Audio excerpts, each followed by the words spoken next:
Forget data centers. That's not the secret sauce behind AI. The real magic, it's something much simpler, something humans have obsessed over for thousands of years: mathematics. But here's the twist: it's not just calculus or linear algebra. What if I told you one tiny math concept is at the heart of AI? A concept so fundamental that without it, modern AI wouldn't even exist. See these formulas? They all share something crucial. In this series, we'll break down AI's fundamental building blocks with crazy animations and mind bending equations. But you won't be alone. Meet Alan, a shy schoolboy in Amsterdam. His goal? Master AI and graduate. But then Alan hesitates. His eyes scan the equations. He scratches his head, frowning. Wait, logarithms? Zigzag lines? Argmax? What do they have to do with AI? Let's find out. Part 1. Logarithms. To a 5-year-old, logarithms is the inverse operator of a power. For instance, 2 to the power of 3 is 8. Inverting it, you say log of 8 with base 2 is 3. Easy, right? Two essential logarithm bases are e, natural log, and 10, common log. The irrational number e, approximately 2.713, is fascinating. Alan will encounter it again while learning calculus. Though a bit unnatural in mathematics, the base 2, binary log, is also used in low-level AI applications. As the possible values of a memory bit can either be 0 or 1, binary-based logarithms are common amongst computer scientists. What do you think the base for a quantum bit, qubit, should be? But why logs in AI? Number 1. Logarithm converts any multiplication into a sum. As multiplication is an expensive operation, this is great for a computer. Next, logs scale both huge and tiny positive numbers to a sensible magnitude. For instance, common log of a billion is the teeny tiny number 9, and common log of 1 in a billion is -9. How convenient. AI's backbone, the neural networks, rely on the gradient descent algorithm, where gradients range from 0 to infinity. Logarithmic scaling smooths out these wild extremes. Just look at this curve. Small values stretch out. Big values shrink. That's a lifesaver for AI.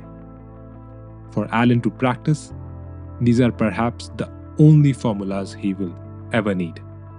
Ensure to mix these with water and drink every night.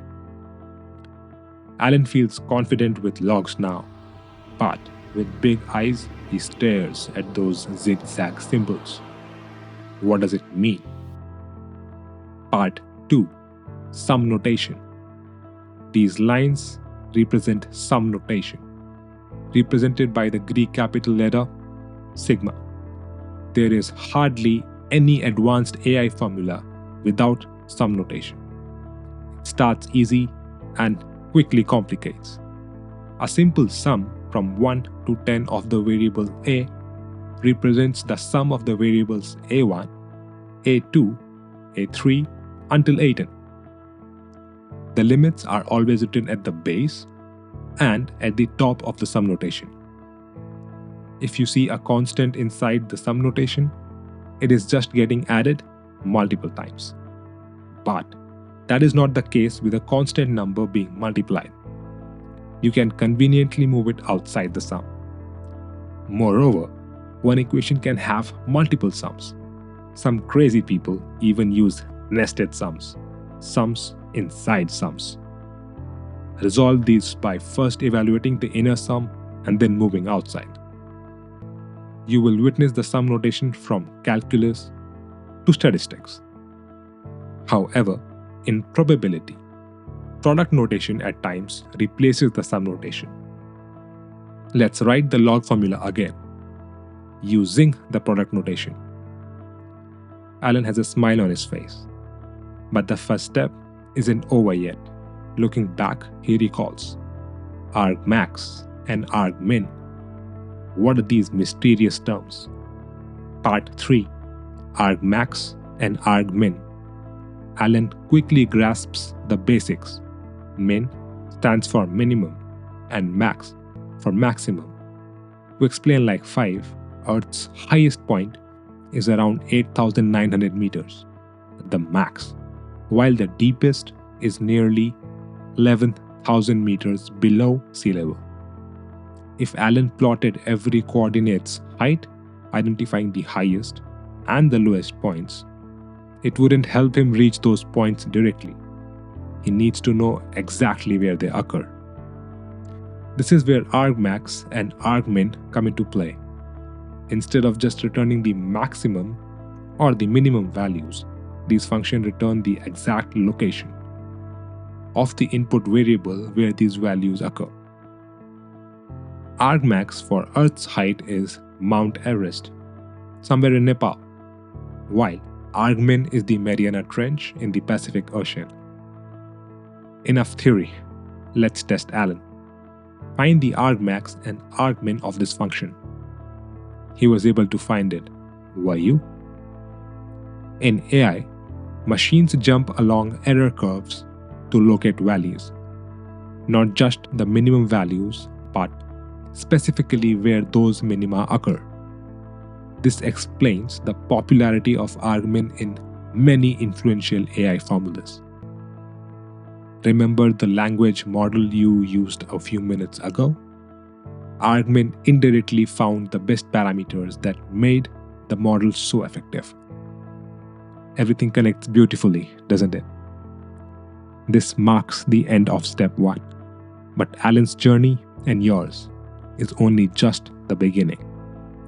From calculus to statistics, he'll soon venture into neural networks, exploring increasingly advanced architectures like the GPT and autoencoders. Ready to follow along and master AI together? See you in the next chapter.